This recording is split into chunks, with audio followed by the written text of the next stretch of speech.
جس دن سارے مٹی پا کے آ جانا ہے پترا، اس دن پھر پتہ لگے گا کہ تو لوگوں دے کہن تے رسول اللہ دی عزت تے کیوں نہ پیرا دیتا۔ تو تنخواہ کھا دیا چودھری جے رسول اللہ نے پوچھ لیا قبر وچ، اور چودھری اور کونسلر اور ایم پی اے اور ایم این اے اور 10 اس دین واسطے تو لوگ میں ایتھے پتھر مارے، اور اس دین واسطے تو میں ایتھے مٹی چاہی، اور اس دین واسطے تو میں خود تلوار لے کے میدان وچ گیا، اور اس دین واسطے تو میرے نواسے نے اپنی گردناں کٹا دیتیاں، اور اس دین واسطے تو میرے چاچے نے جگر کلیجے کٹوا دیتے۔ 10 چودھری تیرے ہوندیاں مسجد دے سپیکر اترے، اور 10 اس ویلے تیری پاور کدھر گئی سی؟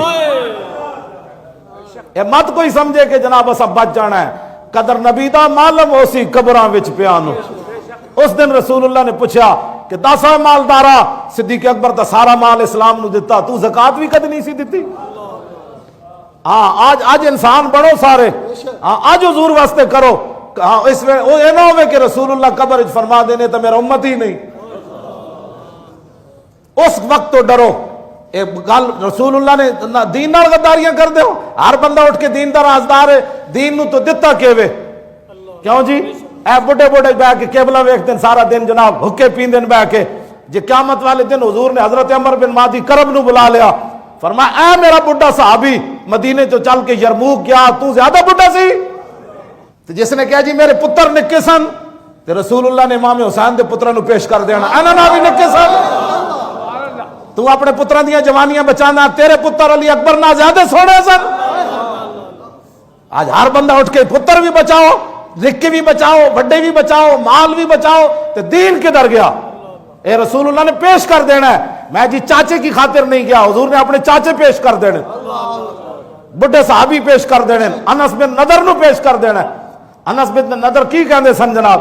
جنگ بدر جو پیچھے رہ گئے تے بعد وچ کہندے سن واللہ لئن اکرمنی بیومن، اس اللہ دی قسم ہے جے ایک دن وہ پھر لے آیا نا بدر والا تے الکل مشرکین فی، تے میری ملاقات ہو گئی حضور دے دشمناں نال، یا اللہ میں پیچھے رہ گیا بدر جو میں نو بڑا افسوس ہے، پھر میں نو عزت دیویں ایک دن پھر لے آویں، جنگ والا دن لے آویں، تو پھر ہوئے گا کی لیرین اللہ، پھر اللہ بھی ویکھے گا میں کی کرنا۔ ہاں جی کیوں جی؟ پھر انس بن نضر دے ٹکڑے کر دیتے اگلے نے میدان احد وچ، کیما کر دیتا؟ آپ دے ٹکڑے ٹکڑے کر دیتے، تو پھر او دی لاش بھی پہچانی نہ گئی، پھر رب بھی ویکھیا انس بن نضر کے کیتا۔ تو حضور دے دین دی خاطر کدی کسی نہ الجھے بھی کوئی نہ، اور تو پھر قبر وچ کہنا ہے کہ یا یہ میرے آقا ہے، تو میرے آقا نے فرما دیتا میں تو تجھے جانتا ہی نہیں ہوں، تو مجھے آج نظر آیا، نہ تو مجھے کبھی مسجد میں نظر آیا، نہ تو میری عزت کے لیے کبھی مجھے نظر آیا، حضور تو دیکھ رہے ہیں نا، یہ تو گل ہے کوئی نہیں۔ کیوں جی؟ اذ لا فرق بین موتی و حیاتی فی مشاہدتی لامتی و معرفتی باحوالہم و نیاتہم و عزائمہم و خواترہم وذالک عندہ جلی لا خفا بہ۔ ہاں امام ابن حجر اسقلانی فرما دیں حضور ظاہری دنیا تے جلوہ گر ہون یا تشریف لے جان، حضور اپنی ساری امت کو دیکھ رہے ہیں۔ میرے آقا فرمان کا آج قبر جو نظر آیا، میں نے تو کسی موقع تے بھی تو نظر نہیں آیا، تو تے تسبیح چھکی جا رہے سی۔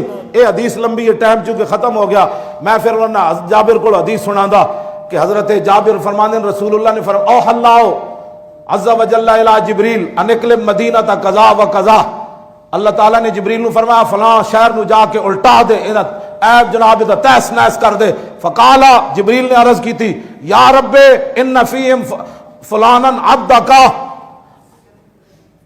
یا اللہ اس شہر دے وچ ایک ایہو جہا صوفی لم یاسے کا طرفت عین، اک جھپکن دی دیر بھی انہیں تیری کدی نافرمانی نہیں کی تھی، ہن دس یا اللہ کی کری؟ حضور نے فرمایا جبریل نو رب نے کہا فلانی بستی الٹا دے، تو جبریل نے کہا یا اللہ انہاں وچ ایک تیرا بندہ ہے ان عبدہ کا فلانن، او فلانا بندہ نہ لیا جبریل نے۔ کیوں جی؟ لم یاسے کا طرفت عین بند کر کے کھولنا بھی ہے، آنے دا ادھر چلا جانا یا آنے دا ادھر چلانا، اے بھی طرفت عین ہے، آنا ادھر ادھر ہونے لگیا ایک سیکنڈ نہیں لگتا۔ یا اللہ اتنی دیر بھی انہیں تیری نافرمانی نہیں کی تھی، ہن دس کی کرنا ہے؟ تے قالا رسول اللہ نے فرمایا فقالا رب العالمین نے فرمایا انقلب علیہ وعلیہم، فرمایا پہلے اس صوفی نو جا کے آسمان تو الٹا، ہاں جی ہاں جی اس نو پہلے الٹا، بستی نو بعد وچ الٹاویں۔ کیوں؟ فإن وجہو لم یتمعر فی ساعتا قط، اس علاقے چ میری نافرمانیاں ہوندیاں رہیاں تے او دا کدی چہرہ بھی بھڑا نہ بنیا کہ یار اے کی ہو رہا. اس واسطے مت کوئی سمجھے تسبیحاں چھک کے اندر بیٹھن والے، گدیاں بچان والے، مسیتاں بچان والے، فیکٹریاں بچان والے، پتر بچان والے، اپنا آپ بچان والے، جس دن اللہ دا عذاب آنا ہے تو مشو مغرور بر حلم خدا، اس دن پھر پتہ لگ جانے دنیا آخرت تے کہ تو اپنا جان بچاندا رہا.